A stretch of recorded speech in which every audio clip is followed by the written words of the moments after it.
Dentro de los muchos retos que tendremos para este año, será el tema de la educación, ni duda cabe, pero también es obligado un balance. ¿Cómo cerramos el año anterior? ¿Cómo cerramos un año particularmente complicado? ¿Y qué vamos a necesitar hacer en este año que ya comenzó?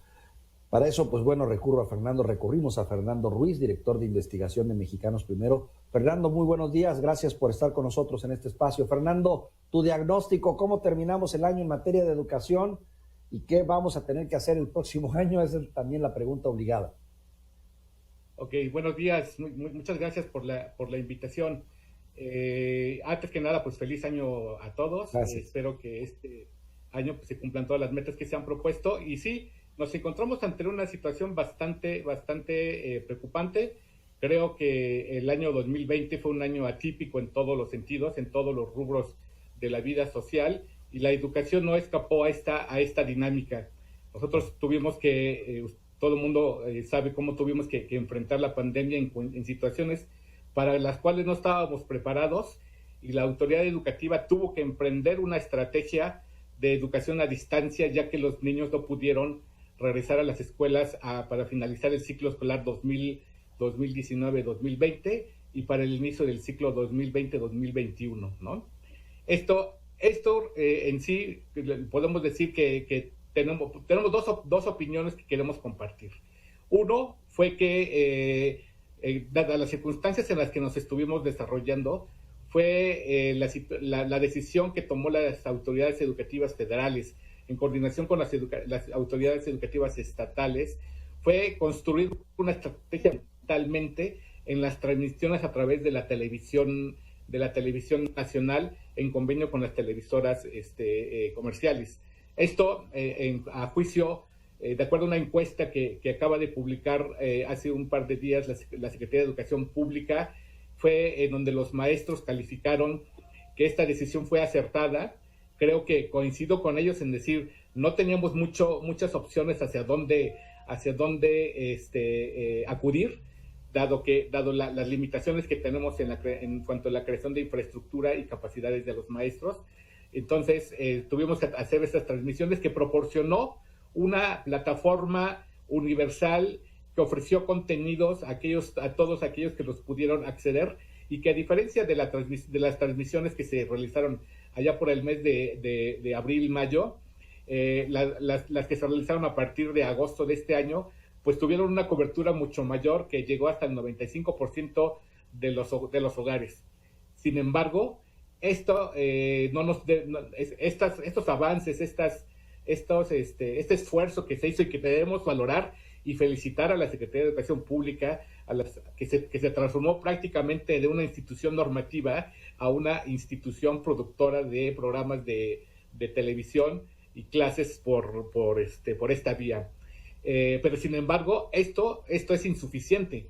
Hay también las encuestas que han estado surgiendo desde el año pasado, han estado señalando las limitaciones fuertes que tenemos por este tipo de estrategia.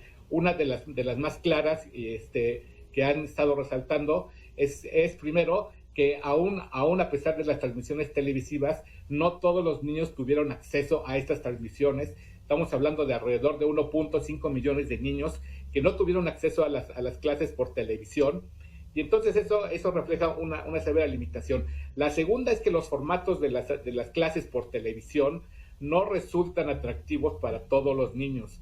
Esto es un elemento que no podemos dejar de mencionar.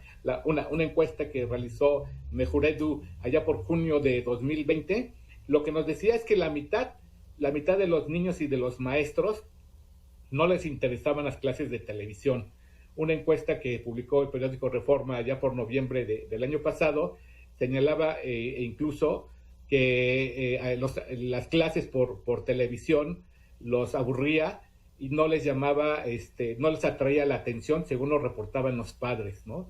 Esto Claro. habla de un severo problema, porque la estrategia sí permitió la universalización de los contenidos, pero no habla de las necesidades de aprendizaje de cada uno de los niños diferentes, ¿no? Claro. Oye, Fernando, hoy ya se está hablando sobre la posibilidad de regresar de manera presencial, de que los niños regresen a los salones de clase. ¿Ves viable esto o sientes que todavía no es tiempo de pensar en esa opción, que entiendo que es la más, es la necesaria y la urgente, ¿no? Para poder de alguna manera resarcir toda esa ausencia de los profesores, esa falta de comunicación, todo lo que implica la relación, digamos, de niño, escuela, profesor o niños, niños. Pero ¿estaremos ya en tiempo de regresar a los niños a las aulas o todavía no? Yo creo que estamos planteándolo mal, perdón, en términos, por lo menos en el términos del discurso como lo utiliza el gobierno federal, porque no estamos ante una situación dicotómica, es decir, no regresamos o sí regresamos. Hay que reconocer ciertas realidades. La realidad es que en el corto plazo, no, grandes ciudades por lo menos, no vamos a poder regresar a las clases presenciales.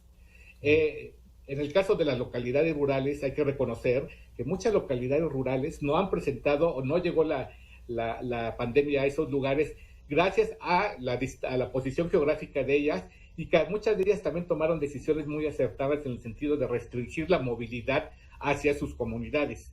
Entonces, esta situación tiene que reflejarse en una estrategia gubernamental en donde nosotros consideramos que sí pueden haber posiciones intermedias entre no abrir las escuelas o no tener clases presenciales y sí tener clases presenciales. Hay toda una gama de posibilidades que la experiencia internacional nos ha ido mostrando como positivas y que pueden ser factibles.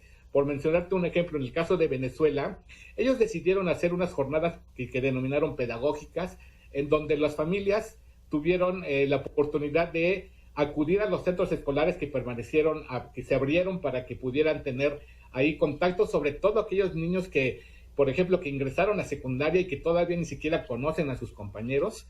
En Perú y en Colombia se han tomado estrategias de apertura de escuelas negociadas, en donde las escuelas son certificadas para poder abrir las escuelas bajo un formato evidentemente alternado, en donde los niños asisten de forma diferenciada a las clases y por espacios limitados de tiempo y con un cupo de entre 20 y 30% de la matrícula escolar. Entonces, yo creo que sí en Estados Unidos, durante el mes de agosto y septiembre del año pasado, se abrió una discusión muy amplia en donde a través del diálogo con las familias y con las comunidades de los docentes, identificaron algunas oportunidades de construir las relaciones de aprendizaje sin necesidad de ir a las escuelas. Una de ellas que me llama mucho la atención es que decidieron hacer como especies de grupos de amigos de las escuelas que se reunían en las casas de cada uno de ellos para darle seguimiento o hacer grupos de estudio, que me parece que también puede ser una estrategia que nos puede ir acercando hacia una apertura generalizada de las escuelas, que eso creo que desgraciadamente no va a ser posible en este ciclo escolar. Pero sí tenemos que tener en mente que hay estrategias de presencialidad intermedia, que por ejemplo en el caso de Jalisco ya lo definieron a través de las propias, del diálogo entre las organizaciones de la sociedad civil, las asociaciones de padres de maestros y autoridades educativas. Decidieron establecer reuniones de asesoría pedagógica también en las escuelas. Entonces, creo que tenemos forma de hacerlo, y creo que deberíamos estar dialogando sobre cómo hacer que esta presencialidad intermedia se dirija o se focalice en aquellos niños que evidentemente las encuestas han reflejado que no están a gusto con las clases de televisión y además se aburren, ¿no? Gracias, Fernando, por estos comentarios. Te agradezco mucho, Fernando Ruiz, en tu calidad de director de investigaciones de México Primero, que han seguido también de manera muy ordenada cómo se va llevando a cabo el proceso educativo en México. Un saludo, Fernando. Buenos días. Gracias, buenos días. Hasta luego. Gracias, Fernando. Por cierto, hablando de profesores, porque ya ve usted en este país, hay profesores a profesores. En México el ser profesor a veces es muy redituable.